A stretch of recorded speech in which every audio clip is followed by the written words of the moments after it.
প্রিয় দর্শক, আজ আমরা মহানবী হযরত মুহাম্মদ মুস্তাফা সাল্লাল্লাহু আলাইহি সাল্লামের সম্পূর্ণ জীবনী শুনতে চলেছি। রসুলের জন্ম এবং রসুলের শৈশবকাল, রসুলের জন্মের সময় মক্কার পরিবেশ কেমন ছিল, রসুলের জীবিকা অর্জন কিভাবে হয়েছিল, রসুলের বিবাহ, রসুলের নবুয়ত পাওয়া, মক্কার বুকে ইসলাম প্রচার কিভাবে হয়েছিল, মক্কায় রসুলের জীবন কিভাবে কেটেছিল, রসুলের মদিনার জীবন কেমন ছিল, রসুলের জিহাদ, ইসলামী শাসন এবং রসুলের মর্মান্তিক মৃত্যু পর্যন্ত সব মিলিয়ে একটি তত্ত্ববহুল আলোচনা হতে চলেছে। এই জন্য প্রিয় দর্শক, আজকের ভিডিওটি একটু লম্বা হতে চলেছে, কিন্তু আমাদের জীবনের সব থেকে সুন্দর আলোচনা হবে এইটি। প্রিয় দর্শক, যদি রসুলের পূর্ণ জীবনী একসঙ্গে শুনতে না পারেন, তাহলে ভিডিওটি আপনি কোনো বন্ধুর হোয়াটসঅ্যাপে শেয়ার করে রেখে দিন, যাতে যখন সময় পাবেন সেখান থেকে আলোচনাটি বার করে পূর্ণ আলোচনা শুনে নেবেন ইনশাআল্লাহ। তাহলে চলুন আজকের আলোচনা আমরা শুরু করি। প্রিয় দর্শক, রসুলের জীবনী শোনার আগে মক্কার আবহাওয়া জানাটা অত্যন্ত প্রয়োজন। মক্কার আবহাওয়া জানলেই আমরা ভালো করে বুঝতে পারবো যে কিরকম পরিবেশের মধ্যে রসুলের আগমন হয়েছে এবং রসুল সাল্লাল্লাহু আলাইহি সাল্লাম অন্ধকারাচ্ছন্ন পরিবেশকে কিভাবে আলোময় পরিবেশে পরিবর্তন করে দিয়েছেন। প্রিয় দর্শক, রসুলের জন্মের আগে মক্কার চারিদিকে লাল পাহাড়ের কোলে মরুভূমির নিস্তব্ধতা যেন ফিসফিস করে বলতো, আলো কোথায়, সব জায়গায় তো অন্ধকার। সেই যুগকে, সেই অন্ধকারের যুগকে মানুষ পরে নাম দিয়েছে জাহেলিয়াতের যুগ অথবা অজ্ঞতার যুগ। তখন আরবের মানুষদের জীবন অন্ধকারে ঢাকা, গোত্রভিত্তিক লড়াই চলত বছরের পর বছর ধরে এই আরব এলাকার মধ্যে। সামান্য অপমানের বদলা নিত রক্ত ঝরিয়ে। ন্যায় বিচারের জন্য কোনো আদালত ছিল না, ছিল কেবল শক্তির শাসন। যে গোত্র বলবান সেই সবার মালিক। তখনকার আবহাওয়ার মধ্যে বাজারে নারীরা ছিল পণ্যের মতো। কন্যা শিশু জন্ম নিলে লজ্জায় অনেক পিতা বালুর নিচে তাদের কন্যাকে কবর দিত। একটা নিষ্ঠুর প্রথা ছিল, যেন জীবন আর মৃত্যুর দাম সমান সমান। আরবের মধ্যে মদের আসর, জুয়া আর মূর্তি পূজা ছিল প্রতিদিনের উৎসব।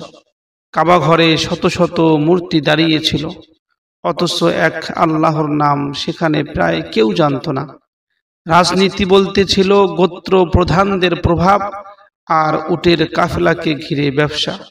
দুর্বল গরিব মানুষরা ছিল ক্ষমতাবানদের খেলনা। কোথাও কোনো ন্যায্যের আলোর রেখা ছিল না, সব জায়গায় অন্ধকার বিরাজ করছে। কিন্তু ঠিক এই আধারের মধ্যেই দিগন্তে ভোরের রং জমতে শুরু করেছিল, কারণ মহান আল্লাহ তাআলা প্রস্তুত করতেছিলেন এমন এক মানুষকে, যার চরিত্র হবে সবচেয়ে নির্মল, যার হৃদয় হবে করুণা ও সত্যের দরিয়া। সেই মানুষ মুহাম্মদ ইবনে আব্দুল্লাহ সাল্লাল্লাহু আলাইহি ওয়াসাল্লাম, যার জীবন হবে মানব জাতির জন্য আলোস্বরূপ। রসুলের জীবনী বলা ঠিক এই কারণেই এত গুরুত্বপূর্ণ, কারণ রসুলের জীবন কেবল ইতিহাস নয়, একটি পথ নির্দেশনা আমাদের জন্য। যে সমাজে নারী অবহেলিত ছিল, সেখানে রসুল সাল্লাল্লাহু আলাইহি সাল্লাম নারীর সম্মান প্রতিষ্ঠা করলেন।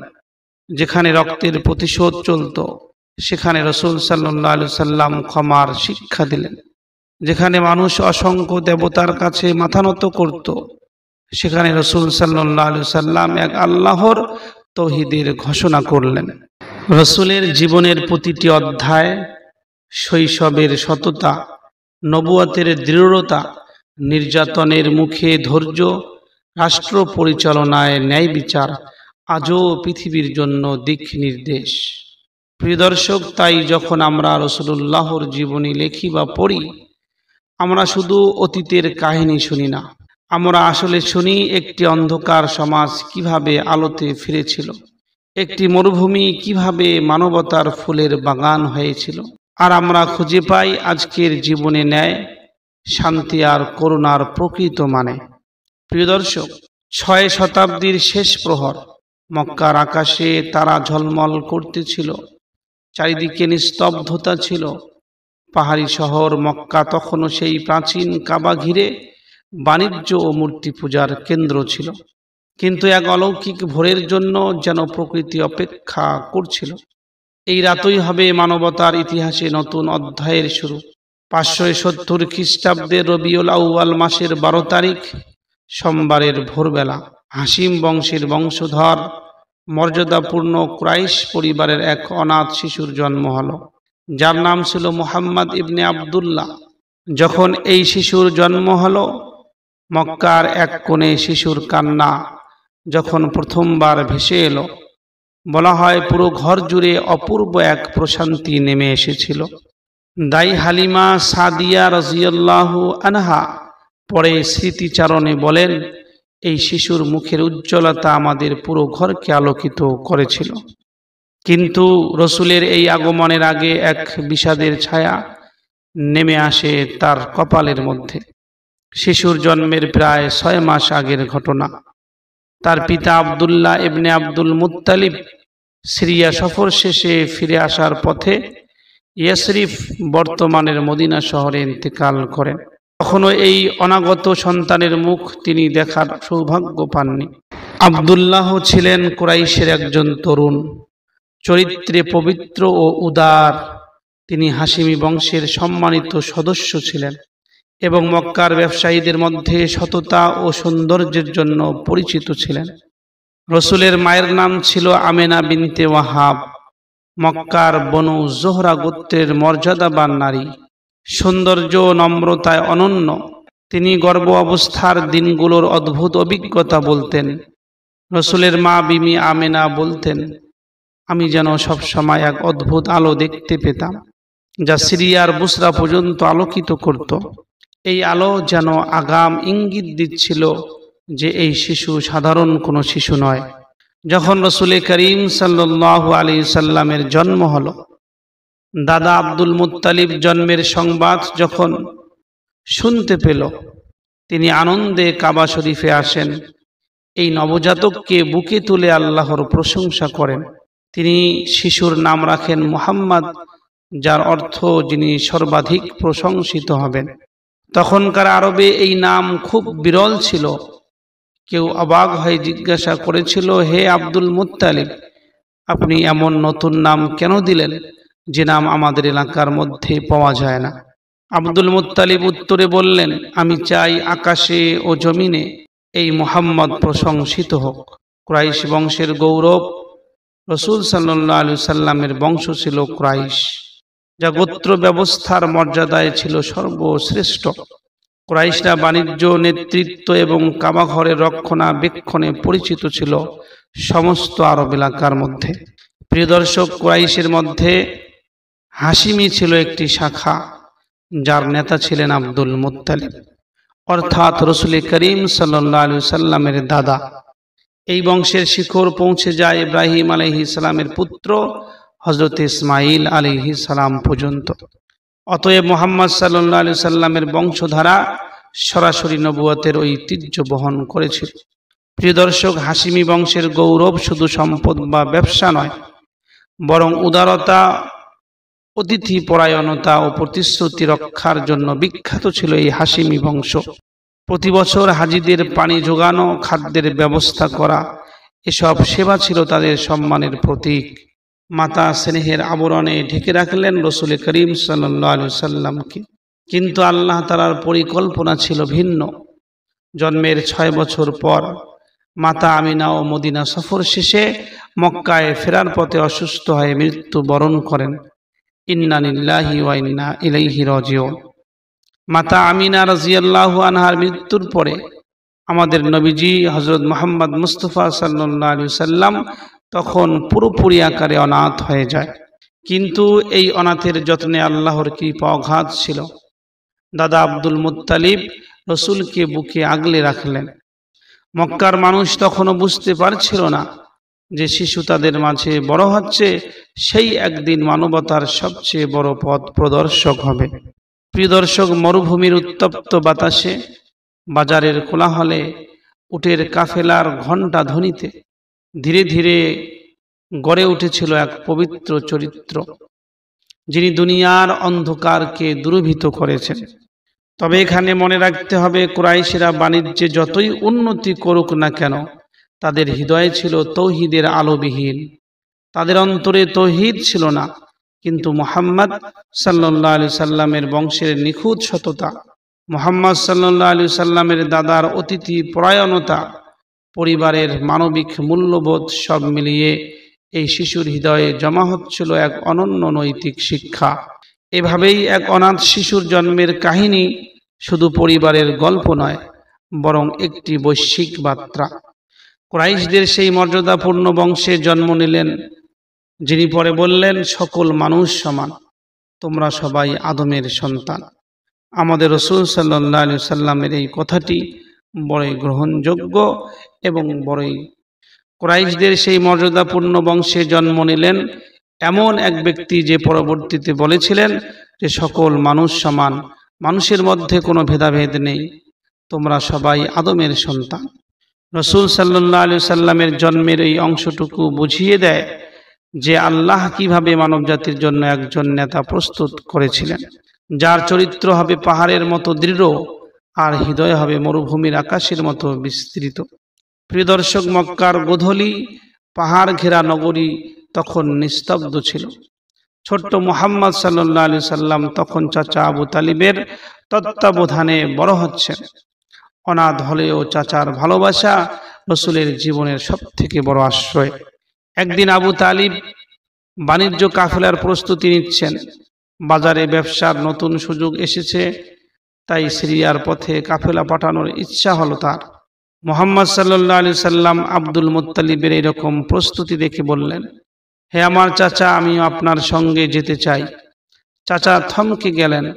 মরুপথের উত্তাপ, দীর্ঘযাত্রা, ডাকাতের ভয় সব ভেবে চাচা আব্দুল মুত্তালিব নরম সুরে উত্তর দিলেন, প্রিয় ভাতিজা, এই পথ কষ্টের পথ, তুমি এখনো ছোট্ট, আমি তোমাকে নিতে পারবো না। এইভাবে চাচা আবু তালিব হযরত মুহাম্মদ সাল্লাল্লাহু আলাইহি সাল্লামকে বোঝাচ্ছিলেন, কিন্তু মুহাম্মাদের চোখে অনুরাগ। মুহাম্মদ সাল্লাল্লাহু আলাইহি সাল্লাম শান্ত কণ্ঠে পুনরায় বললেন, হে আমার চাচা, আমিও তো আপনার পাশে থাকতে চাই, আমি কাজও করব, উটের দেখাশোনাও করতে পারব। চাচার হৃদয়ে নরম হয়ে আসে। আবু তালিব বলেন, এই ভাতিজা কত শান্ত ধৈর্যশীল একজন ছেলে। শেষ পর্যন্ত আবু তালিব দীর্ঘ নিঃশ্বাস ফেলে বললেন, ঠিক আছে, আল্লাহর ভরসায় হে মুহাম্মদ, আমি তোমাকে সঙ্গে নিয়ে যাব। পরের দিন ভোরের বেলা উটের ঘণ্টা ধ্বনি বাজতে শুরু করে। মরুপ্রান্তরে রোদ, বালুর ঝড়, রাতের ঠান্ডা, সবকিছুর মধ্যে কিশোর মুহাম্মদ সাল্লাল্লাহু আলাইহি সাল্লাম ধৈর্য ধরে কাফেলার পথে চলতেছিল। প্রথমবারের মতো তিনি দূর দেশের পথ দেখলেন, ব্যবসায় নানা কৌশল শিখলেন। আবু তালিব বিস্ময়ে দেখলেন ছোট্ট ভাতিজা কত কষ্ট করে, কতটা সাবলীলভাবে কাজ করে যাচ্ছে। মক্কার আকাশে নরম লাল আভা ছড়িয়ে পড়েছে, কাবাঘর ঘিরে ব্যবসার কোলাহল। তখন প্রায় 12 বছরের এক কিশোর মুহাম্মদ সাল্লাল্লাহু আলাইহি সাল্লাম চাচা আবু তালিবের স্নেহের ছায়ায় বেড়ে উঠতেছিল। পিতৃহীন এই বালককে চাচা নিজের সন্তানদের মতো লালন পালন করছে। কয়েক সপ্তাহের পথ পাড়ি দিয়ে কাফেলা এসে পৌঁছায় সিরিয়ার বুসরা নামের ব্যস্ত বাণিজ্য কেন্দ্রে। দূর দূরান্ত থেকে আসা ব্যবসায়ীরা এখানে সমবেত হয়। মুহাম্মদ সাল্লাল্লাহু আলাইহি সাল্লাম চাচাকে সাহায্য করছেন পণ্য বিক্রি করার মধ্যে। দামাদামি, মাপঝোঁক সবই পরিমিত, কোনো প্রকার প্রতারণা নেই। তার শালীনতা ও সত্যবাদিতা অন্যান্য ব্যবসায়ীকেও মুগ্ধ করল। প্রিয় দর্শক, বুসরা শহরের কাছে একটি ছোট্ট মঠে থাকতেন একজন খ্রিস্টান সন্ন্যাসী, যার নাম ছিল বুহাইরা। এই বুহাইরা দীর্ঘদিন থেকে ধর্মগ্রন্থ অধ্যয়ন করতেছিলেন এবং নবী আগমনের ভবিষ্যৎবাণী সম্পর্কে এই খ্রিস্টান পাদ্রী বুহাইরা আগে থেকেই জানত যে একদিন একটা দিন আসবে যে এই মক্কা নগরের মধ্যে শেষ নবী জন্মগ্রহণ করবেন। একদিন কাফেলাকে দূর থেকে লক্ষ্য করতেছিলেন এই বুহাইরা। হঠাৎ তার দৃষ্টি যায় এক অদ্ভুত দৃশ্যে। মরুভূমির তপ্ত রোধে পুরো কাফেলা হাঁটছে, কিন্তু এক কিশোরের উপর যেন মেঘের ছায়া অনুসরণ করছে। রোদ ওই কিশোরের উপরে স্পর্শ করছে না। বুহাইরা তাহা দেখে বিস্মিত হলেন। বুহাইরা দ্রুত কাফেলার উদ্দেশ্যে লোক পাঠিয়ে জানালেন, আজ তোমাদের সবাইকে সন্ন্যাসী বুহাইরা নিমন্ত্রণ জানাচ্ছে। আজকে তোমাদের সবাইকে সন্ন্যাসী বুহাইরার কাছে খাওয়া দাওয়ার নিমন্ত্রণ রইল। কাফেলা সন্ন্যাসীর মঠে এসে জড়ো হলো, সুস্বাদু খাবার সাজানো। কিন্তু বুহাইরার দৃষ্টি বারবার পড়ছে সেই কিশোরের দিকে। তিনি ছিলেন মুহাম্মদ সাল্লাল্লাহু আলাইহি সাল্লাম। এই সন্ন্যাসী বুহাইরা রসুলের চারপাশে ঘুরে ঘুরে দেখতেছেন। কাঁধের মাঝ বরাবর একটি চিহ্ন লক্ষ্য করলেন, যা সেই সন্ন্যাসী ব্যক্তির ধর্মগ্রন্থে বর্ণিত নবুয়তের সিলমোহরের সঙ্গে মিলিয়ে যায়। সেই সন্ন্যাসী নরম কণ্ঠে রসুলের চাচা আবু তালিবকে বললেন, হে আবু তালিব, এই বালক মহৎ এক দায়িত্বের জন্য নির্বাচিত। তোমরা তাকে সতর্কতার সঙ্গে ফিরিয়ে নিয়ে যাও, তার জন্য বড় ভবিষ্যৎ অপেক্ষা করছে। আবু তালিব এই কথা শুনে বিস্মিত হয়ে জিজ্ঞাসা করলেন, হে সন্ন্যাসী, আপনি কিভাবে জানতে পারলেন? বুহাইরা শান্তভাবে বললেন, আমাদের আসমানি কিতাবে তার গুণাবলী লেখা আছে। তার চোখে যে নূর, আচার আচরণে যে মহিমা, এসবই প্রমাণ করে যে আপনার এই ভাতিজা এক সময় বিশাল বড় একজন ব্যক্তি হবে। প্রিয় দর্শক, বাণিজ্যিক লেনদেন শেষে কাফেলা মক্কার পথে রওনা হলো। আবু তালিব ভাতিজাকে সর্বক্ষণ নজরে রাখলেন, যেন কোনো বিপদ না ঘটে। মক্কায় ফিরে এই সফরটি সফল হয়ে গেল। পণ্য বিক্রির লাভের পাশাপাশি তারা এক অমর ঘটনার সাক্ষী হয়ে ফিরল। প্রিয় দর্শক, মক্কার আকাশ তখন রৌদ্র উজ্জ্বল। কাবাঘর ঘিরে অসংখ্য ব্যবসায়ীর আনাগোনা। এই নগরীতে একজন তরুণ, শান্ত, মার্জিত ও সত্যনিষ্ঠ স্বভাবের জন্য সবার চোখে বিশেষ। তিনিই ছিলেন হযরত মুহাম্মদ সাল্লাল্লাহু আলাইহি সাল্লাম। শৈশবেই পিতামাতা হারিয়ে চাচা আবু তালিবের স্নেহে বড় হওয়া এই তরুণকে মক্কার লোকেরা ডাকত আল আমিন, অর্থাৎ নির্ভরযোগ্য, সৎ ও আমানতদার। প্রতিটি কথাতেই সততার আভা মানুষের হৃদয়ে আস্থা জাগিয়েছে। প্রিয় দর্শক, মক্কার অন্যতম সম্মানিত ব্যবসায়ী ছিলেন হযরতে খাদিজা বিনতে খুয়াইলাদ রাদিয়াল্লাহু আনহা। তিনি নিজস্ব কাফেলা পাঠিয়ে সিরিয়া, ইয়েমেন সহ নানা দেশে বাণিজ্য করতেন। বিপুল সম্পদের অধিকারী হয়েও বিবি খাদিজা রাদিয়াল্লাহু আনহা সর্বদা একজন সৎ ও বিশ্বস্ত প্রতিনিধি খুঁজতেছিলেন, যিনি তার পণ্য বিক্রি করবে প্রতারণা ছাড়াই। বাজারের আড্ডায়, বন্ধুদের আলাপ আলোচনায় বিবি খাদিজা বারবার শুনতে লাগলেন, মুহাম্মদ নামের এক তরুণ আছে যার সততার কোনো রকমের কোনো তুলনা হয় না। বিবি খাদিজা রাদিয়াল্লাহু আনহার মনে হলো, এই আল আমিনের হাতে পণ্য দিলে নিশ্চিত ব্যবসা করা যাওয়া সম্ভব। সরাসরি প্রস্তাব দেওয়া তার মর্যাদার সঙ্গে সঙ্গত নয়। তাই তিনি মুহাম্মাদের চাচা আবু তালিবকে ডাকলেন, মর্যাদা পূর্ণ কণ্ঠে বললেন, হে আবু তালিব, আমি আপনার ভাতিজার সততা ও ন্যায়পরায়ণতার কথা অনেক শুনেছি। যদি তোমার ভাতিজা রাজি থাকেন, আমি চাই তিনি আমার পণ্য সিরিয়ায় নিয়ে গিয়ে বিক্রি করুন। লাভের একটি সম্মানজনক অংশ আমি তাকে দিব। আবু তালিব বাড়ি ফিরে ভাতিজাকে খবর দিলেন। মুহাম্মদ সাল্লাল্লাহু আলাইহি সাল্লাম বিনম্র কণ্ঠে বললেন, চাচা, সৎ উপার্জন যদি হয় আমি পিছপা হই না। আল্লাহর উপর ভরসা করে আমি অবশ্যই যাব। হযরতে খাদিজা রাদিয়াল্লাহু আনহা তার বিশ্বস্ত দাস মাইসারাকে এই কাফেলার সঙ্গের মধ্যে পাঠিয়ে দিয়েছেন, যেন এই মাইসারা সম্পূর্ণ সফরের তত্ত্বাবধান ও পর্যবেক্ষণ করতে পারে।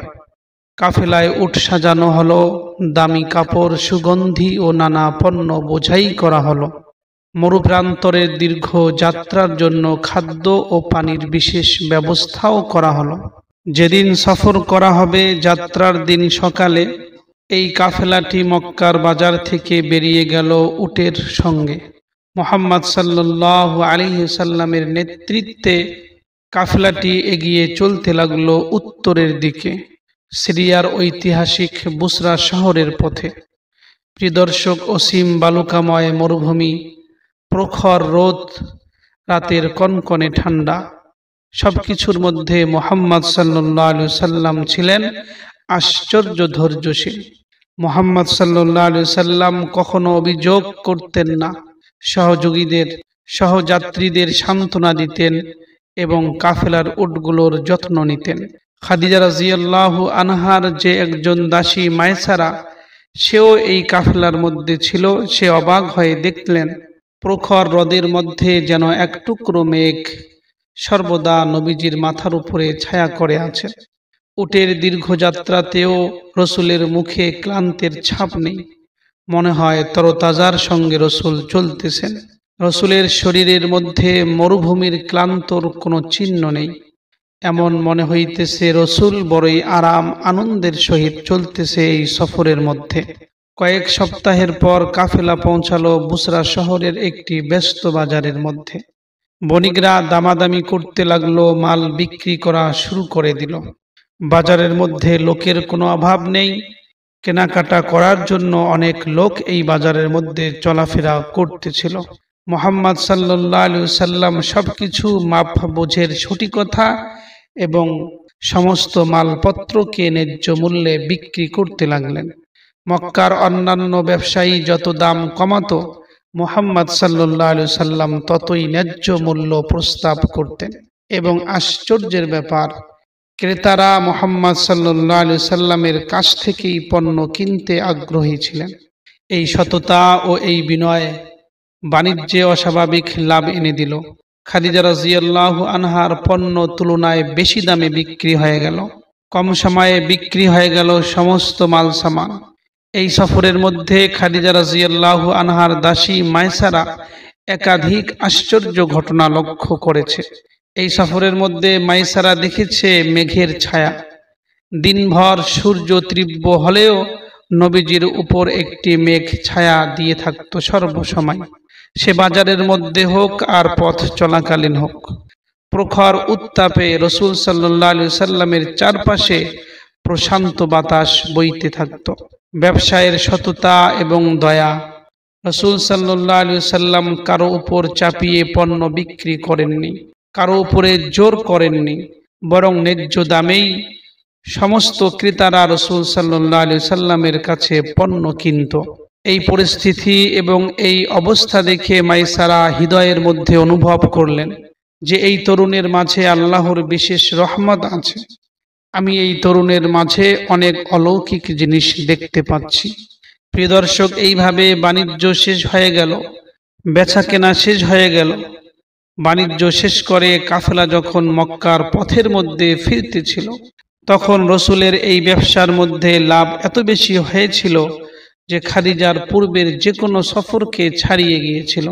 ফেরার পথে মায়সারা প্রতিটি অলৌকিক ঘটনার কথা মনে মনে গুছিয়ে রাখতে শুরু করলেন। মায়সারা মনে মনে চিন্তা করতে লাগলেন, আমি ফিরে গিয়ে খাদিজার কাছে আমি যে সমস্ত অলৌকিক ঘটনা দেখেছি সেগুলো পূর্ণাঙ্গভাবে বিস্তারিত আকারে বর্ণনা করব। এই কাফেলা যখন মক্কার মধ্যে পৌঁছালো, মক্কায় পৌঁছে ওই মায়সারা আনন্দ ভরা কণ্ঠে খাদিজা রাদিয়াল্লাহু আনহাকে যাহা কিছু সে দেখেছিল সব কিছু বলে দিল। এই মায়সারা বলল, হে আমাদের মালিকিনী, এমন সততা, এমন নূরের আভা আমি কখনো দেখিনি। প্রখর রদে রসুলের মাথার উপর মেঘের ছায়া চলতে থাকত। বাজারে সবাই রসুলের কাছ থেকে রসুলের কাছে আসার জন্য ছুটে আসতে শুরু করত এবং বাজারের মধ্যে সবাই রসুলের কাছ থেকে মাল সামান কেনার জন্য পাগল হয়ে উঠত। মায়সারার মুখে এই সমস্ত খবর শুনে খাদিজা রাদিয়াল্লাহু আনহা সেই সময় বিস্মিত আনন্দিত হলেন। লাভের হিসাবও ছিল চমকপ্রদ। দ্বিগুণের বেশি লাভ হয়েছে এই সফরের মধ্যে। কিন্তু এর চেয়েও বেশি খাদিজা রাদিয়াল্লাহু আনহাকে ছুঁয়ে গেল আমাদের রসুল সাল্লাল্লাহু আলাইহি ওয়াসাল্লামের চরিত্রের মহিমা, অলৌকিক শান্তি, ন্যায় এবং নূরের দীপ্তি। প্রিয় দর্শক, এই সফর শুধু এক সফল বাণিজ্য নয়, ছিল এক মহত্তর ঘটনার পূর্বাভাস। খাদিজা রাদিয়াল্লাহু আনহা বুঝতে পারলেন যে এই তরুণের মধ্যে আছে আসমানি পরিকল্পনার বিশাল বড় একটি ছাপ। হয়তো পরবর্তীতে এই তরুণ হবে একজন নবী। প্রিয় দর্শক, মায়সারার কথাগুলো শুনে খাদিজা রাদিয়াল্লাহু আনহা গভীরভাবে প্রভাবিত হলেন। খাদিজা রাদিয়াল্লাহু আনহার মনের মধ্যে চিন্তা জন্মাতে শুরু করলো। খাদিজা রাদিয়াল্লাহু আনহা চিন্তা করতে লাগলেন, আমি কি এমন মহৎ এবং সৎ যুবকের সঙ্গে জীবন যাপন করব না? এরপরে খাদিজা রাদিয়াল্লাহু আনহা নিজেই স্থির করলেন যে তিনি মুহাম্মদ সাল্লাল্লাহু আলাইহি সাল্লামকে বিয়ের জন্য প্রস্তাব দেবেন। যখন খাদিজা রাদিয়াল্লাহু আনহা মুহাম্মদকে বিয়ের প্রস্তাব দেওয়ার চিন্তা ফিকির করতেছিলেন, ঠিক সেই সময় খাদিজার ঘনিষ্ঠ বান্ধবী উপস্থিত হলেন। খাদিজা রাদিয়াল্লাহু আনহার ওই বান্ধবী এসে বললেন, হে আপা, আপনি চাইলে আমি আপনার পক্ষ থেকে আপনার বিয়ের প্রস্তাব মুহাম্মাদের কাছে দিতে পারি, কেননা আপনার নিজেই প্রস্তাব দেওয়াটা একটু খারাপ দেখা যাবে। খাদিজা রাদিয়াল্লাহু আনহা চিন্তা করলেন, ঠিকই বলছো, এবং খাদিজা রাদিয়াল্লাহু আনহা এর মধ্যে রাজি হলেন। এরপরে খাদিজার বান্ধবী নবী সাল্লাল্লাহু আলাইহি সাল্লামের কাছে গিয়ে বিয়ের প্রস্তাব দিয়ে দিলেন। মুহাম্মদ সাল্লাল্লাহু আলাইহি সাল্লাম, দুই জাহানের নবী, এই প্রস্তাবটি পেয়ে বিনীতভাবে তিনি স্বীকৃতি দিলেন। নবীজি সাল্লাল্লাহু আলাইহি সাল্লামের পরিবার এই প্রস্তাবে খুব খুশি হয়েছিল।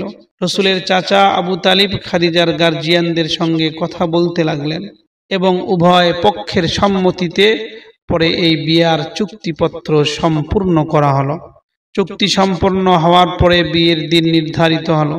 খাদিজা রাদিয়াল্লাহু আনহা সুন্দরভাবে সাজলেন, আর খাদিজা রাদিয়াল্লাহু আনহার বাড়িতে আনন্দের ছায়া নেমে এলো।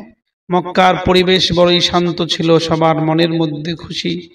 আজ মুহাম্মাদের বিয়ে হবে মক্কার সবথেকে বড় ব্যবসায়ী এবং মহিলাদের মধ্যে সবথেকে চরিত্রবান খাদিজার সঙ্গে। এরপরে বিয়ের মজলিস তৈরি করা হলো। খাদিজা রাদিয়াল্লাহু আনহার চাচা এবং রসুল করিম সাল্লাল্লাহু আলাইহি সাল্লামের গার্জিয়ানের পক্ষ থেকে রসুলের চাচা এবং অন্যান্য লোকেরা এই বিয়ার মজলিসের মধ্যে গিয়েছিল। আবু তালিব রসুল্লাহ সাল্লাল্লাহু আলাইহি সাল্লামের চাচা, তিনি নিজেই বিয়ার খুতবা পড়েন। এরপরে রসুল সাল্লাল্লাহু আলাইহি সাল্লামের বিয়ে সম্পূর্ণ হয়ে যায়। প্রিয় দর্শক, বিয়ের পরে নবীজি সাল্লাল্লাহু আলাইহি সাল্লাম এবং হযরতে খাদিজা রাদিয়াল্লাহু আনহা একসঙ্গে বসে ভবিষ্যৎ জীবনের পরিকল্পনা করলেন। খাদিজা রাদিয়াল্লাহু আনহা নবীজিকে সমর্থন, সাহস এবং ভালোবাসা দিয়ে সমগ্র জীবন পথে সঙ্গ দিয়েছিলেন। এই বিয়ের মাধ্যমে কেবল দুই পরিবারের নয়, সমগ্র মক্কার সমাজই দেখল সৎ, বিশ্বাসযোগ্য এবং মহৎ চরিত্রের মানুষের মূল্য কতটুকু গুরুত্বপূর্ণ হয়ে থাকে। প্রিয় দর্শক, নবীজি সাল্লাল্লাহু আলাইহি সাল্লাম এবং হযরতে খাদিজা রাদিয়াল্লাহু আনহার সম্পর্ক ছিল নিখাদ ভালোবাসা, সম্মান এবং আধ্যাত্মিক সমর্থনের প্রতীক। এই মিলন শুধু দুই হৃদয়কে নয়, বরং মানবতার জন্য সততা, বিশ্বাস এবং ন্যায় পরায়ণতার একটি অনন্য দৃষ্টান্ত হয়ে রয়ে গিয়েছিল। প্রিয় দর্শক, মক্কার ইতিহাসে একবার এমন সময় আসে যখন প্রকৃতি নিজেই কাবা শরীফের দিকে হাত বাড়ায়। মক্কার মধ্যে একটি প্রবল বন্যা আসে। সেই বন্যার মধ্যে কাবা শরীফ প্রায় ধ্বংস হয়ে যাচ্ছিল। যদিও কাবা শরীফের ওয়ালগুলো ভেঙে যায় নাই, তবুও তীব্র নরম হয়ে গিয়েছিল কাবা শরীফের ওয়ালগুলো, যেন সামান্য চাপেই সেই কাবা শরীফের দেওয়াল ধ্বংস হয়ে যাবে। মক্কার জনগণ দুশ্চিন্তা এবং আতঙ্কে পড়ে গেল। এই অবস্থা দেখে মক্কার জনগণরা বুঝতে পারছিল এমন কাবা শরীফকে পুনর্নির্মাণ না করলে ভবিষ্যৎ প্রজন্মের জন্য এটি বিপদ হতে পারে। প্রিয় দর্শক, তখন রসুল করিম সাল্লাল্লাহু আলাইহি সাল্লাম ছিলেন যুবক অবস্থায়। তেনার বয়স প্রায় 20 থেকে 25 বৎসরের মধ্যে ছিল। তবে রসুল সাল্লাল্লাহু আলাইহি সাল্লামের সততা, বুদ্ধি এবং ন্যায় পরায়ণতার জন্য সকলের কাছে তিনি পরিচিত ছিলেন। কাবা শরীফ পুনর্নির্মাণের পরিকল্পনা শুরু হলে মক্কার বিভিন্ন গোত্র, কুরাইশদের বড় বড় পরিবার এই কাবা শরীফ পুনর্নির্মাণের মধ্যে নিজ নিজ দায়িত্ব ভাগ করে নিতে লাগলো। কেউ পাথর নিয়ে আসবে, কেউ কাবা শরীফের ওয়াল গাঁথার কাজের মধ্যে থাকবে। কিন্তু বড় একটা সমস্যা ছিল। যখন কাবা শরীফ নির্মাণ করা হয়ে গেল, এখন হাজরে আসওয়াদ নামের যে পাথরটি সেখানে ছিল সেটাকে স্থাপন করার সময় চলে এলো।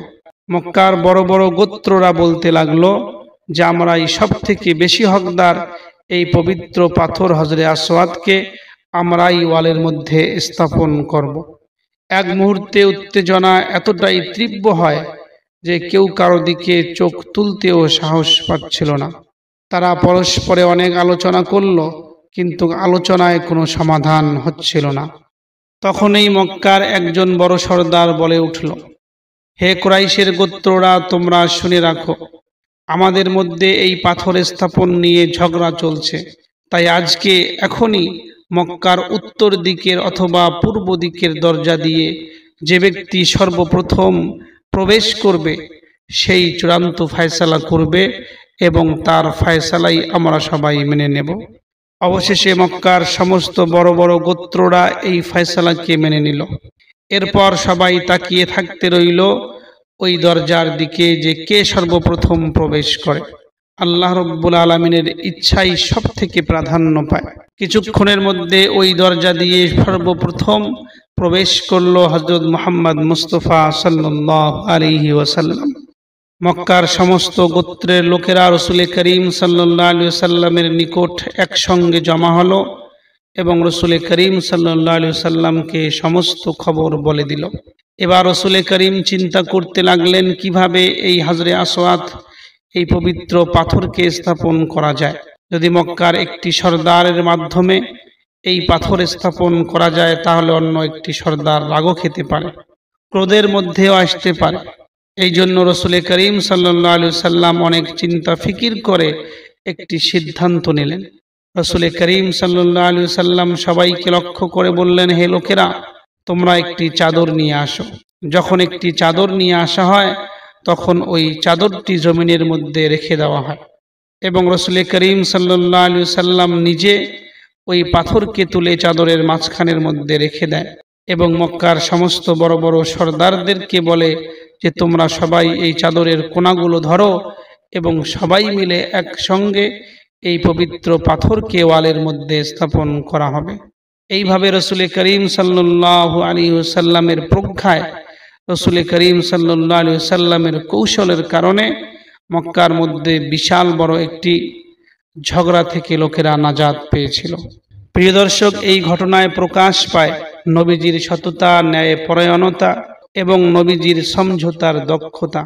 রাসূল করিম সাল্লাল্লাহু আলাইহি ওয়াসাল্লাম যুবক অবস্থায় এমন জটিল পরিস্থিতির পরিচালনা করতে সক্ষম হয়েছিলেন যা পরে নবুয়তে তার নেতৃত্ব ও বিচক্ষণতার প্রতিফলন হয়ে আসে। প্রিয় দর্শক, এই সময় নবী করিম সাল্লাল্লাহু আলাইহি ওয়াসাল্লাম প্রায় 40 বছর বয়সী। সময় চলতেই লাগলো। রাসূল করিম সাল্লাল্লাহু আলাইহি ওয়াসাল্লাম সামাজিক ও ধর্মীয় দায়িত্বে অত্যন্ত যত্নশীল ছিলেন। রাসূল সাল্লাল্লাহু আলাইহি ওয়াসাল্লাম মানুষকে ন্যায়, সততা এবং সৎ চরিত্রের শিক্ষা দিতেন, কিন্তু রাসূলের মনে একটি গভীর আধ্যাত্মিক তৃষ্ণা ছিল। রাসূল প্রায় মক্কার বাইরে হেরা গুহায় যেতেন। এই গুহাটি মক্কার বাইরে একটি পাহাড়ের মধ্যে ছিল। সেখানে রাসূল করিম সাল্লাল্লাহু আলাইহি ওয়াসাল্লাম দীর্ঘ সময় ধ্যান করতেন, মানুষ ও জীবনের মর্ম বোঝার চেষ্টা করতেন। ওই হেরা পর্বতের মধ্যে রাসূল সাল্লাল্লাহু আলাইহি ওয়াসাল্লামের ধ্যান চলত রাতের অন্ধকারে। বাতাসের শব্দ, পাথরের ঠান্ডা স্পর্শ এবং প্রাকৃতিক নিস্তব্ধতা রাসূলের মনকে একাগ্র করত। রাসূল ওই হেরা গুহার মধ্যে চিন্তা করতেন, কেন এই পৃথিবীকে আল্লাহ রাব্বুল আলামিন বানিয়েছেন? মানুষ কেন অন্যায়ের মধ্যে লিপ্ত আছে? সমাজ কেন অবিচারের শিকার হচ্ছে? এবং আল্লাহর সঠিক পথে মানুষকে ফিরিয়ে আনার উপায় কি? প্রিয় দর্শক, এক সময় ওই হেরা পর্বতের মধ্যে রাসূল সাল্লাল্লাহু আলাইহি ওয়াসাল্লাম ধ্যানের মধ্যে মগ্ন ছিলেন। হঠাৎ এক অভূতপূর্ব দৃশ্য ঘটল ওই হেরা পর্বতের মধ্যে। রাসূল সাল্লাল্লাহু আলাইহি ওয়াসাল্লাম এই দৃশ্য দেখে প্রায় আতঙ্কিত হলেন, কিন্তু শান্তির এক অভিজ্ঞতা অনুভব করতে লাগলেন। তখন পরম করুণাময় আল্লাহ রাসূলের প্রতি প্রথম ওহী নাজিল করলেন। জিবরাইল আলাইহিস সালাম এসে বললেন, হে নবী মুহাম্মদ, পড়ো তুমি ইকরা, অর্থাৎ পড়ো তোমার রবের নামে যিনি সৃষ্টি করেছেন। নবী সাল্লাল্লাহু আলাইহি ওয়াসাল্লাম এই কথা শুনে ভয় পেয়ে গেলেন, কিন্তু আল্লাহর শান্তি এবং নির্দেশনার অনুভূতি রাসূলকে সাহস জুগিয়েছে। রাসূল সাল্লাল্লাহু আলাইহি ওয়াসাল্লাম বললেন, আমি পড়তে জানি না।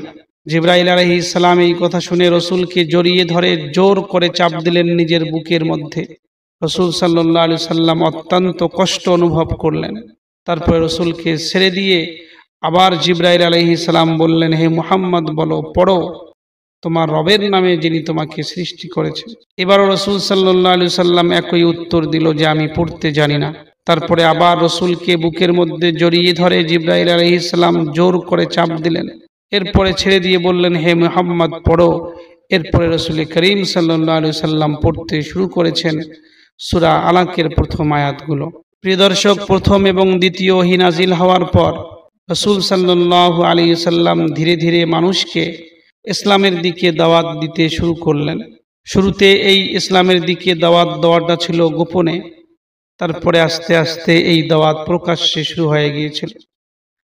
প্রথম রসুল সাল্লাল্লাহু আলাইহি সাল্লাম শুধুমাত্র তার ঘনিষ্ঠ আত্মীয় ও বিশ্বস্ত মানুষকে দাওয়াত দিয়েছেন, যার কারণে বেশ কিছু সাহাবায়ে কিরাম, হযরত আবু বকর সিদ্দিক, হযরত উমর, হযরত আলী, আরো কয়েকজন সাহাবায়ে কিরাম ঈমান এনেছেন। খাদিজা রাদিয়াল্লাহু আনহা ছিলেন প্রথম মহিলা যিনি নবীজি সাল্লাল্লাহু আলাইহি সাল্লামের এই ইসলামের দাওয়াতকে গ্রহণ করেছেন। খাদিজা রাদিয়াল্লাহু আনহার ইসলাম গ্রহণ করা এবং রসুলকে সমর্থন করা নবীজির জন্য অসীম শক্তি হয়ে দাঁড়িয়েছে। প্রিয় দর্শক, গোপনে দাওয়াতের সময় নবীজি সাল্লাল্লাহু আলাইহি সাল্লাম মানুষকে একেশ্বরবাদ, ন্যায় পরায়ণতা এবং মানুষকে অবিচার থেকে রক্ষা করার গুরুত্ব বুঝাইতেন। রসুল সততা, ক্ষমাশীলতা এবং মানবতার মূলনীতি শেখাতেন মানুষকে, এবং ক্রমে ক্রমে ইসলামের ভিত্তি স্থাপন হতে শুরু হলো। মক্কা তখনও কুরাইশ গোত্রের প্রভাবে এক শক্তিশালী শহর ছিল। নবীজি সাল্লাল্লাহু আলাইহি সাল্লামের প্রথম দাওয়াত শুরু হতেই কুরাইশরা বিরোধিতা করতে শুরু করলো। কুরাইশদের মধ্যে বড় বড় বণিক, ধর্মগুরু এবং গোত্রের নেতারা বুঝতে পারছিলেন যে নবীজির শিক্ষাগুলো তাদের সমাজের প্রথা, তাদের অর্থনৈতিক ক্ষমতাকে চ্যালেঞ্জ দিচ্ছে। আজ যদি মুহাম্মাদের কথা চলতে শুরু করে, আজ যদি মুহাম্মদকে সবাই মানতে শুরু করে, তাহলে কুরাইশদের বড় বড় নেতাদের ধর্ম এবং তাদের যে ব্যবসা বাণিজ্য সবকিছুই নষ্ট হতে পারে। এই জন্য কুরাইশের নেতারা বিভিন্ন কলাকৌশল ব্যবহার করতে শুরু করলো, কি করে মুহাম্মদ এবং তার সঙ্গীদেরকে রুখে দেওয়া যায়। নবীজির অনুসারীদের শারীরিক নির্যাতন, সামাজিক উপেক্ষা, বাড়ি বাড়ি চাপানো এবং ধনী বণী শ্রেণীর বিচ্ছিন্নতা সবই চালু হয়ে গেল। কুরাইশ নেতারা নবীজি সাল্লাল্লাহু আলাইহি সাল্লাম এবং তার সঙ্গীদের উপরে প্রচণ্ড আঘাত করতে লাগলেন, নির্যাতন করতে লাগলেন। এই আঘাত ও নির্যাতনের সময়ে সবথেকে তীব্র নির্যাতন ভোগ করলেন হযরতে বেলাল রাদিয়াল্লাহু আনহু। হযরতে বেলাল ছিলেন এক আফ্রিকান দাস, যার বিশ্বাস দৃঢ় ছিল, এবং হযরতে বেলাল রাদিয়াল্লাহু আনহু প্রথমেই রাসূল সাল্লাল্লাহু আলাইহি সাল্লামের দাওয়াতকে গ্রহণ করেছেন। কুরাইশের নেতারা হযরতে বেলালকে কষ্ট দেওয়ার জন্য প্রায় ধাপে ধাপে নির্যাতন করত। হযরতে বেলালকে রোদে দাঁড় করানো হতো, পাথর চাপানো এবং মাথায় ভারী পাথর রেখে নির্যাতন চালানো হতো। কিন্তু হযরতে বেলাল রাদিয়াল্লাহু আনহু এক মুহূর্ত আল্লাহর প্রতি বিশ্বাস ও ইসলামের শিক্ষা ছাড়েননি। হযরতে বেলালের ধৈর্য এবং দৃঢ়তা ছিল নবীজি সাল্লাল্লাহু আলাইহি সাল্লামের সাহাবাদের মধ্যে অসাধারণ। প্রিয় দর্শক, এই পরিস্থিতি চলতে থাকায় নবীজি সাল্লাল্লাহু আলাইহি সাল্লাম প্রেরণা দিয়ে বললেন, হে বেলাল, ধৈর্য ধরুন, আল্লাহ আপনার প্রতি সাহায্য করবেন। যারা সত্যের পথে থাকে তাদের জন্য আল্লাহর প্রতিদান অশেষ। নির্যাতনের তীব্রতা বাড়ায় নবী সাল্লাল্লাহু আলাইহি সাল্লাম সাহাবাদের নিরাপত্তার জন্য হিজরত করার পরামর্শ দিলেন। যখন রাসূল সাল্লাল্লাহু আলাইহি সাল্লাম সাহাবাদেরকে বললেন, তোমরা হিজরত করে চলে যাও, তাহলে তোমাদের উপরে নির্যাতন কম হয়ে যাবে। রাসূলের এই নির্দেশ পাওয়ার পর প্রথমে ছোট্ট দলগুলো হাবশায় চলে গেল। সেখানে তখনকার সম্রাট নাজ্জাশী মুসলমানদের নিরাপত্তা প্রদান করলেন। এই নাজ্জাশী ইসলাম সম্পর্কে অবগত হয়ে মুসলমানদের সম্পূর্ণ সমর্থন ও সুরক্ষা দিলেন। প্রিয় দর্শক, এই হিজরত সাহাবাদের জীবনের জন্য নতুন আশার আলো হয়ে উঠল। এই সময় নবীজি সাল্লাল্লাহু আলাইহি সাল্লাম ও সাহাবা রাদিয়াল্লাহু আনহুম মক্কায় ধর্ম প্রচার চালিয়ে যাচ্ছিলেন। ছোট্ট ছোট্ট মিসাল, মানুষের ন্যায় পরায়ণতা, সৎ চরিত্র এবং একেশ্বরবাদ প্রচার করা হচ্ছিল পুরো মক্কা জুড়ে। ইসলামের বার্তা ক্রমে মানুষের হৃদয়ে প্রভাব ফেলতে শুরু করে। রাতের অন্ধকার মক্কার আকাশে মৃদু বাতাস বয়ে যাচ্ছে। হারাম শরীফের একটি স্থানে হযরতে মুহাম্মদ মুস্তাফা সাল্লাল্লাহু আলাইহি সাল্লাম দাঁড়িয়ে আছেন। হঠাৎ করে তার কাছে হযরতে জিবরাইল আলাইহিস সালাম বুরাক নিয়ে আসলেন এবং এই বুরাকের মধ্যে উঠে রাসূল সাল্লাল্লাহু আলাইহি সাল্লামের মিরাজের ঘটনা হয়েছিল। জিবরাইল আলাইহিস সালাম এসে রাসূল সাল্লাল্লাহু আলাইহি সাল্লামকে বললেন, হে রাসূলুল্লাহ, এই বুরাকের মধ্যে উঠুন। জিবরাইল আলাইহিস সালামের কথা শুনে রাসূল সাল্লাল্লাহু আলাইহি সাল্লাম ওই বুরাকের মধ্যে উঠলেন। বুরাক ছিল একটি এমন এই পশু যেটা ঘোড়ার থেকে একটু ছোট এবং গাধার থেকে একটু বড়। তার গায়ের মধ্যে পাখা লাগানো ছিল যেন উড়তে পারে। এই বুরাকের মধ্যে চড়ে রাসূল সাল্লাল্লাহু আলাইহি সাল্লাম চলতে শুরু করলেন। বুরাক চোখের পলকের মধ্যে এত দূর পর্যন্ত চলে যেত যত দূর পর্যন্ত মানুষ চোখ দিয়ে দেখতে পারে। কিছুক্ষণের মধ্যেই হযরতে রাসূল করিম সাল্লাল্লাহু আলাইহি সাল্লাম এই বুরাকের পিঠে চড়ে চলে গেলেন বাইতুল মুকাদ্দাস ফিলিস্তিনের মধ্যে। সেখানে আগে থেকে রাসূল সাল্লাল্লাহু আলাইহি সাল্লামের স্বাগতমের জন্য পৃথিবীর শুরু থেকে শেষ পর্যন্ত যত আম্বিয়া ইকরাম নবী এবং রাসূলুল্লাহ দুনিয়ার মধ্যে এসেছিল সবাই বাইতুল মুকাদ্দাসের মধ্যে রাসূলের অপেক্ষা করছেন।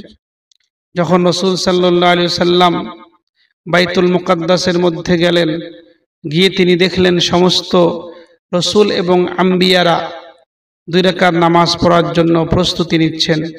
একামত হয়ে গেছে নামাজের, শুধু ইমামতি করার বাকি। এমন সময় রাসূল পৌঁছালেন আর রাসূলকে ইমাম বানানো হলো। রাসূলের ইমামতিতে পৃথিবীর সমস্ত আম্বিয়া ইকরাম এবং সমস্ত নবী এবং রাসূল আমাদের নবী সাল্লাল্লাহু আলাইহি সাল্লামের পিছনে 2 রাকাত নফল নামাজ আদায় করলেন। এরপরে জিবরাইল আলাইহিস সালাম রাসূলকে নিয়ে চলতে শুরু করলেন আসমানের দিকে। প্রথম আসমান, দ্বিতীয় আসমান, তৃতীয় আসমান, চতুর্থ আসমান, পঞ্চম ও সপ্তম আসমান পার হয়ে গিয়ে যখন আল্লাহ রব্বুল আলামিনের আরশের মধ্যে গেলেন, তখন আল্লাহ রব্বুল আলামিনের সঙ্গে রাসূল করিম সাল্লাল্লাহু আলাইহি সাল্লামের সাক্ষাৎ হলো।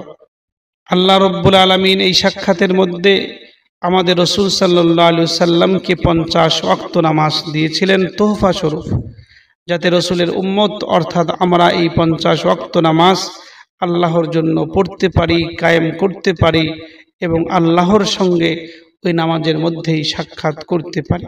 কিন্তু রাসূল সাল্লাল্লাহু আলাইহি সাল্লাম যখন এই 50 ওয়াক্ত নামাজ নিয়ে দুনিয়ার দিকে ফিরতেছিলেন এবং আসমানের মধ্যে হযরতে মুসা আলাইহিস সালামের সঙ্গে দেখা হয়ে যায়। মুসা আলাইহিস সালাম বললেন, হে মুহাম্মদ, আমি পৃথিবীতে গিয়েছিলাম এবং আমি সবকিছুই ভালো করে জানি। তোমার উম্মত 50 ওয়াক্ত নামাজ পড়তে পারবে না, এই জন্য মহান আল্লাহর কাছে গিয়ে এই 50 ওয়াক্ত নামাজের পরিবর্তে নামাজকে কম করে নিয়ে আসো। হযরতে মুসা আলাইহিস সালামের কথা শুনে রাসূল করিম সাল্লাল্লাহু আলাইহি সাল্লাম আবার আল্লাহ তাআলার কাছে গিয়ে এই কথা বললেন। পরে নামাজ কমাতে কমাতে 5 ওয়াক্ত নামাজ করে দেওয়া হলো এবং আল্লাহ তাআলা বলে দিলেন, যদি কোনো বান্দা এই 5 ওয়াক্ত নামাজ কায়েম করে তাহলে আল্লাহ রব্বুল আলামিন সেই বান্দাকে 50 ওয়াক্ত নামাজ পড়ার সওয়াব প্রদান করবেন। এরপরে রাসূল করিম সাল্লাল্লাহু আলাইহি সাল্লাম আসমান থেকে আবার পৃথিবীর মধ্যে ফিরে আসলেন। প্রিয় দর্শক, রাতের সেই নিস্তব্ধতায় রাসূল সাল্লাল্লাহু আলাইহি সাল্লাম নিজ চোখে যা দেখেছেন তা এখনো হৃদয়ে ঝলমল করছে। সাহাবারা আশ্চর্য হয়ে রাসূলকে ঘিরে ধরলেন, মনে হচ্ছে তিনি এক অদ্ভুত যাত্রা থেকে ফিরে আসছেন। রাসূল সাল্লাল্লাহু আলাইহি সাল্লাম এই মিরাজের সমস্ত ঘটনা সাহাবায়ে কিরাম রাদিয়াল্লাহু আনহুমকে বলে দিল। আর সাহাবায়ে কিরাম রাদিয়াল্লাহু আনহুম সমস্ত ঘটনাকে খুব মন দিয়ে শুনলেন। এখানে একটি ঘটনা হয়েছিল। মিরাজের এই ঘটনা শুনে মক্কার কাফিররা মুসলমানদেরকে বিভিন্ন রূপে অন্যায় এবং অত্যাচার কথা বলতেছিল। কিছু কিছু কাফির বলতেছিল, দেখো মুহাম্মদ তো পাগল হয়ে গিয়েছে। মুহাম্মদ এতদিন আমাদেরকে এক আল্লাহর দিকে ডেকেছিল, এখন শুনছি নাকি মুহাম্মদ এক রাতের মধ্যে এখান থেকে ফিলিস্তিনের মধ্যে এবং ফিলিস্তিন থেকে সপ্ত আসমান ভ্রমণ করে আবার ফিরে এসেছে। এর থেকে দুঃখময় এবং এর থেকে পাগলামি আর কি হইতে পারে। হযরত আবু বকর সিদ্দিক রাদিয়াল্লাহু আনহুকে সমস্ত কথা মক্কার কাফিররা বলল, দেখো তোমার মুহাম্মদ কি বলছে। কিন্তু হযরত আবু বকর সিদ্দিক রাদিয়াল্লাহু আনহু মক্কার কাফিরদেরকে উত্তর দিল, হে লোকেরা, তোমরা শুনে রাখো, যদি আমাদের রসূল এই কথা বলেছেন তাহলে তিনি ঠিকই বলেছেন। তিনি সর্বসময় সত্য ছাড়া মিথ্যা কথা কখনোই বলেন না। রাতের আকাশে চাঁদের হালকা আলো মাখা। মক্কার তীব্র উষ্ণতা কিছুটা শান্ত ছিল। হযরত মুহাম্মদ মুস্তাফা সাল্লাল্লাহু আলাইহি ওয়াসাল্লাম তার ঘরে বসে চিন্তায় মগ্ন। কুরাইশদের অত্যাচার দিনে দিনে বেড়ে চলছে। এখন আমরা কি করতে পারি, এই চিন্তা করছেন রাসূল সাল্লাল্লাহু আলাইহি ওয়াসাল্লাম। হঠাৎ আল্লাহর নির্দেশ চলে এলো যে, হে মুহাম্মদ, অপ্রীতি ত্যাগ করো, হিজরত করো মদিনার দিকে। সেখানে তোমার উম্মত নিরাপদে থাকবে, সেখানে তোমাদের কোনো কষ্ট হবে না। হযরত সাল্লাল্লাহু আলাইহি ওয়াসাল্লাম নিখুঁত গোপনীয়তার প্রস্তুতি নিতে শুরু করলেন। সাহাবারা একে একে এসে রাসূল সাল্লাল্লাহু আলাইহি ওয়াসাল্লামের সঙ্গে থাকার প্রতিশ্রুতি দিলেন। সাহাবারা বললেন, ইয়া রাসূলুল্লাহ, আপনি যেখানে যাইতে বলবেন আমরা সেখানেই যাব। সবচেয়ে বিশ্বস্ত বন্ধু হযরত আবু বকর সিদ্দিক রাদিয়াল্লাহু আনহু রাসূল সাল্লাল্লাহু আলাইহি ওয়াসাল্লামের সঙ্গে চলার জন্য প্রস্তুত ছিলেন। প্রিয় দর্শক, রাত তখন গভীর ছিল আর সকল মানুষ ঘুমিয়েছিল। হঠাৎ দেখা গেল নবীজি সাল্লাল্লাহু আলাইহি ওয়াসাল্লাম চুপচাপ করে বাড়ি ত্যাগ করলেন। হযরত আবু বকর সিদ্দিক রাদিয়াল্লাহু আনহু রাসূলের সঙ্গে রয়েছেন। রাসূলের হাতে কেবল কিছু প্রয়োজনীয় জিনিস, এছাড়া কিছুই ছিল না। রাস্তা অন্ধকার, তবে আল্লাহর অনুগ্রহ যেন আকাশের চাঁদকে পথ দেখাচ্ছিল। পথ চলতে চলতে রাসূল সাল্লাল্লাহু আলাইহি ওয়াসাল্লাম এবং আবু বকর সিদ্দিক খারাপ লোকদেরকে এবং বিপদকে এড়িয়ে যাচ্ছিলেন। প্রতিটি মুহূর্তে মনে হচ্ছে যেন কুরাইশ তাদেরকে খুঁজে বার করতে চাইছে। মক্কা থেকে একটু দূরে গারে সুর নামের একটি পর্বতের গুহার মধ্যে তাহারা 3 দিন রাত কাটালেন। পাখির ডাক, বাতাসের নীরবতা, সবকিছু মিলিয়ে যেন প্রার্থনার অনুভূতি তৈরি করছে।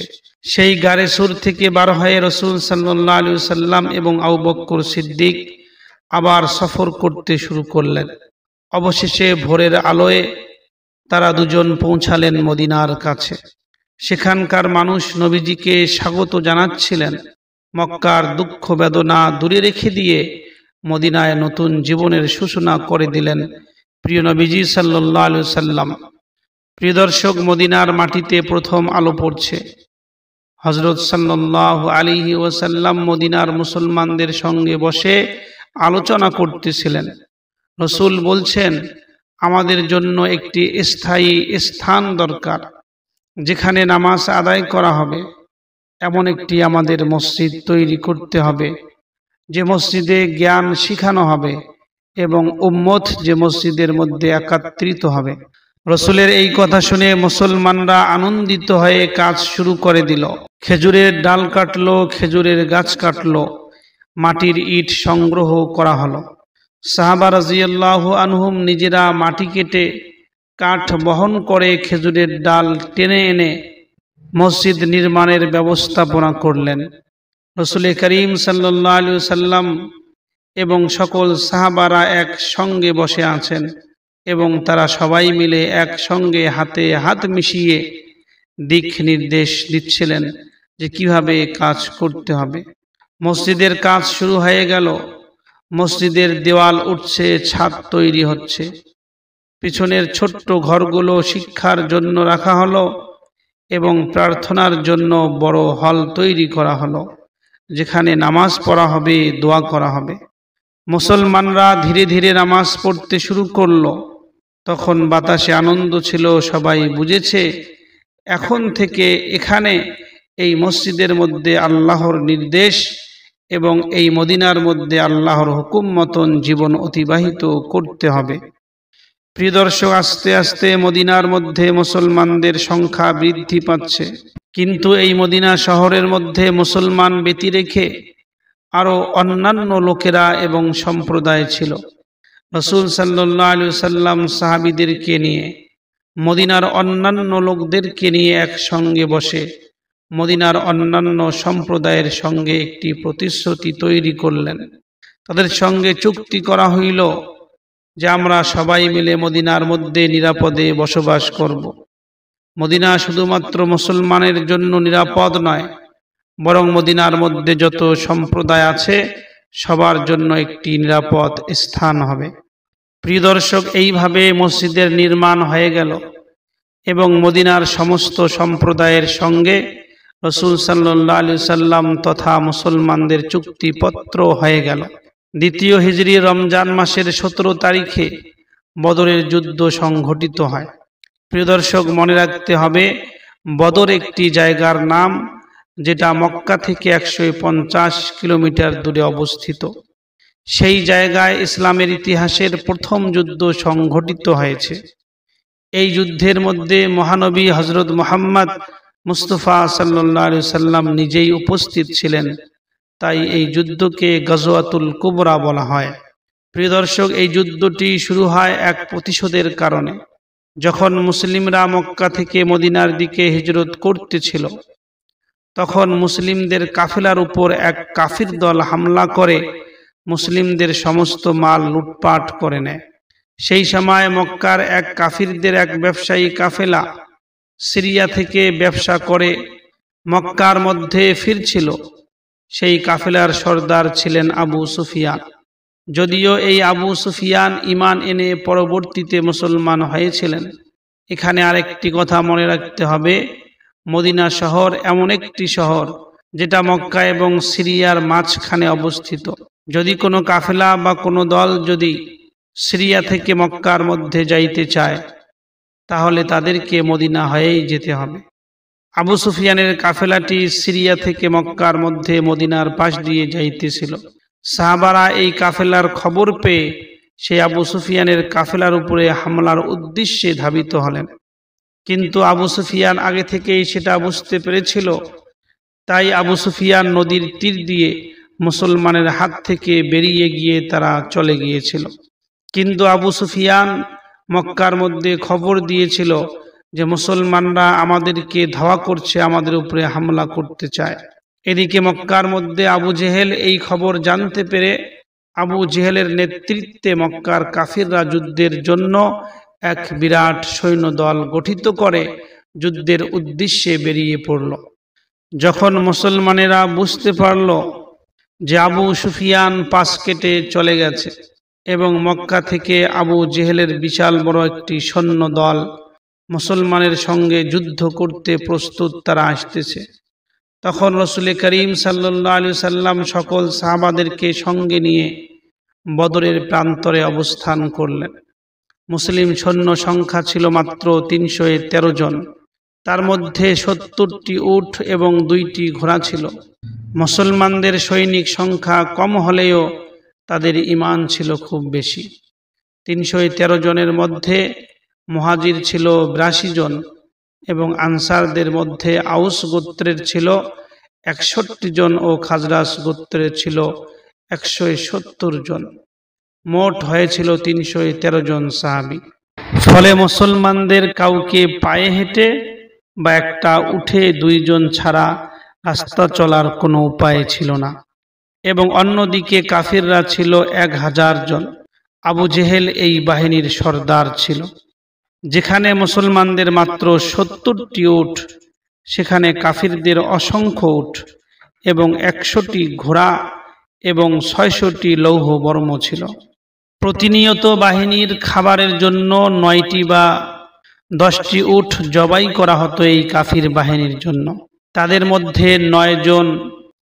মধ্যে 9 জন কাফির সৈনিক রসদ সরবরাহের দায়িত্বে নিয়োজিত ছিল। প্রিয় দর্শক, বদরের প্রান্তর কাফিরে ভরে গেল।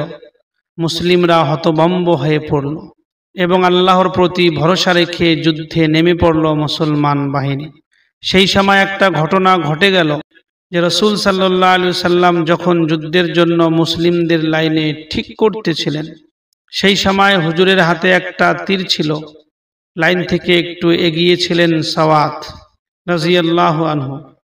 হুজুর সাল্লাল্লাহু আলাইহি সাল্লাম তাকে ছুঁয়ে বললেন, হে সাওয়াদ, সরে যাও। তখন সাওয়াদ রাদিয়াল্লাহু আনহু বললেন, হে রাসূল, আপনি আমাকে আঘাত করেছেন, আমাকে বদলা নিতে দিন। তখন রসুল সাল্লাল্লাহু আলাইহি সাল্লাম নিজের পিঠ মোবারক খুলে দিয়ে বললেন, হে সওয়াদ, তুমি প্রতিশোধ নিতে চাইলে নাও। কিন্তু এই সওয়াদ রাদিয়াল্লাহু আনহু হুজুরের শরীর জড়িয়ে ধরে চুম্বন করতে লাগলেন। হুজুর সাল্লাল্লাহু আলাইহি সাল্লাম এমন করার কারণ জিজ্ঞাসা করলেন।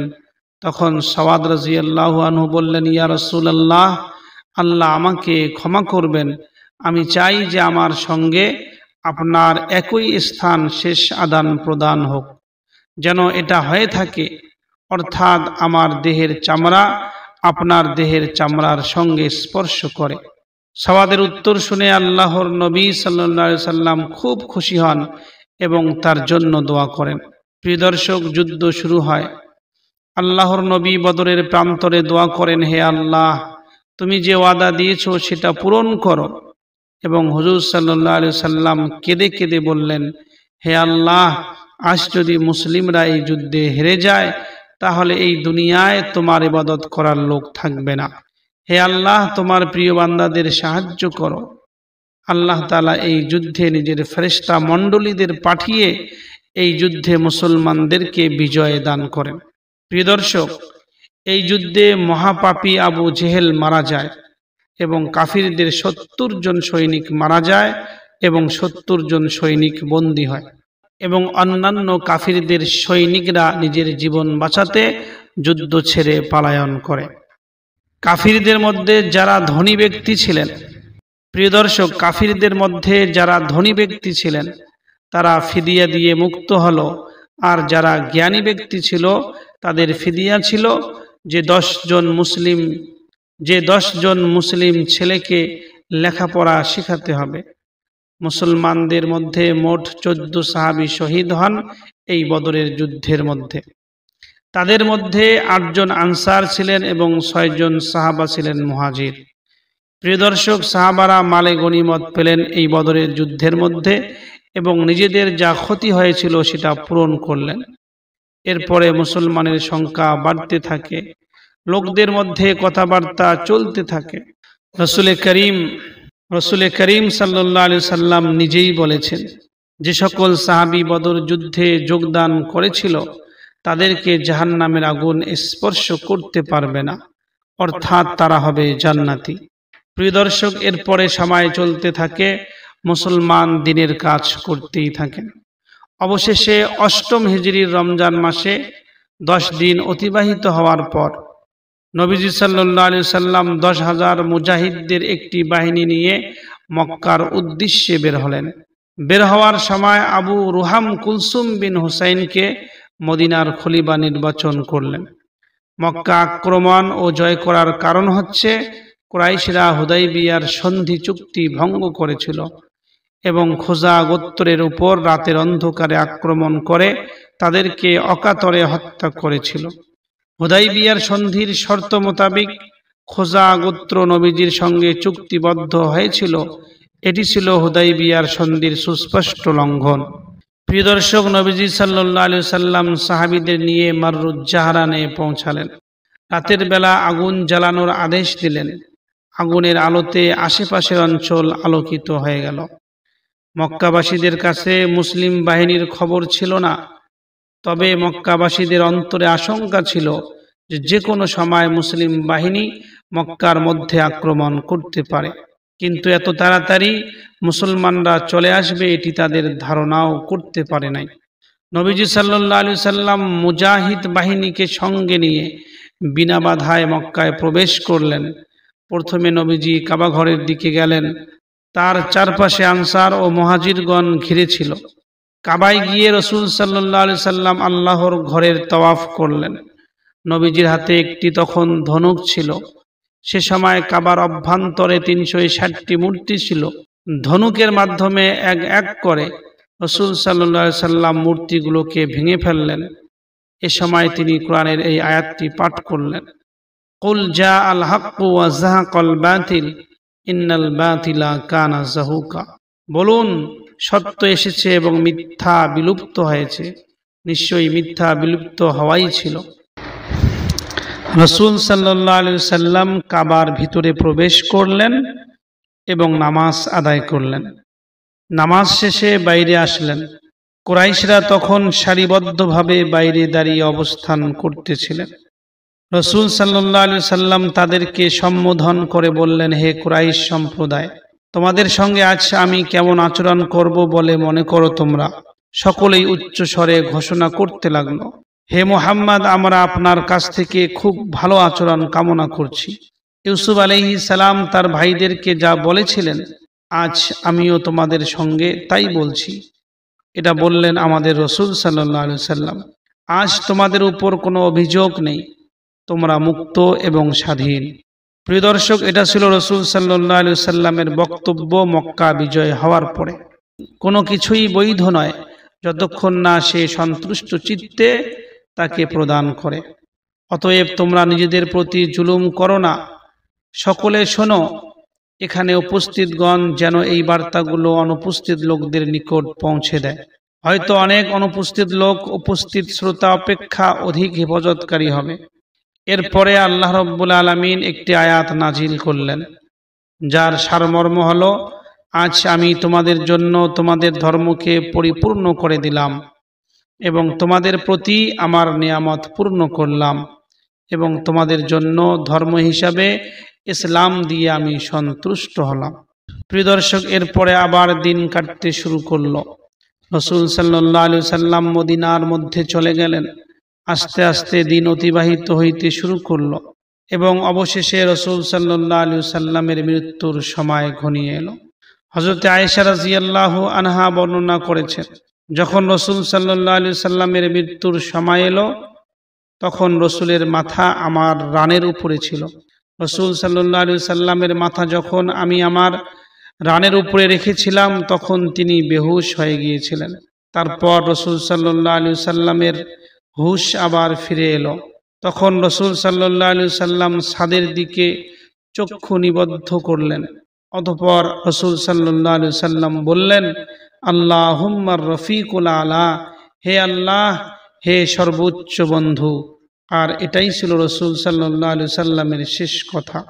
আয়েশা রাদিয়াল্লাহু আনহা বলেন, রাসূলের এই কথার মাধ্যমে আমি বুঝতে পারলাম যে এখন তিনি আর আমাদের পছন্দ করবেন না। বুঝলাম যে কথা তিনি সুস্থ অবস্থায় বলতেন সেটাই ঠিক হলো। কোনো নবী মৃত্যুবরণ করেন না যতক্ষণ না জান্নাতে তার ঠিকানা দেখানো হয়। অতঃপর রাসূল সাল্লাল্লাহু আলাইহি সাল্লামকে ইখতিয়ার দেওয়া হয় দুনিয়ায় বেঁচে থাকার অথবা মৃত্যুবরণ করে জান্নাতে যাওয়ার। আয়েশা রাদিয়াল্লাহু আনহা বললেন, আমি বুঝলাম যে তিনি আখিরাতকেই পছন্দ করলেন। অতঃপর আমি রাসূলের মাথা বালিশে রাখি এবং অন্যান্য মহিলাদের সাথে কাঁদতে কাঁদতে উঠে আসি। ইন্না লিল্লাহি ওয়া ইন্না ইলাইহি রাজিউন। এইভাবে প্রিয় নবী সাল্লাল্লাহু আলাইহি সাল্লামের ইন্তেকাল হয়েছিল। দিনটি ছিল সোমবার, সূর্য অধিক গরম হওয়ার সময়, অর্থাৎ 10টা বা 11টার সময়। এই দিন রাসূল সাল্লাল্লাহু আলাইহি সাল্লামের বয়স হয়েছিল চন্দ্রবর্ষ হিসাবে 63 বছর 4 দিন। প্রিয় দর্শক, এই রাসূল সাল্লাল্লাহু আলাইহি সাল্লামের সংক্ষিপ্ত জীবনীটি যদি আপনাদের কাছে ভালো লেগে থাকে, তবে আরেকবার আমি আপনাদেরকে বলি, বন্ধু বান্ধবের কাছে আলোচনাটি পাঠিয়ে দিন, যাতে তারাও রাসূলের সম্পূর্ণ জীবনী সংক্ষিপ্ত আকারে শুনতে পারে। যেহেতু মুসলমান হিসাবে রাসূলের জীবনী জানাটা অত্যন্ত প্রয়োজন। আল্লাহ রাব্বুল আলামিন আমাদের সবাইকে রাসূলের নির্দেশ অনুযায়ী জীবন অতিবাহিত করার তৌফিক দান করুক। আসসালামু আলাইকুম ওয়া রাহমাতুল্লাহি ওয়া বারাকাতুহু।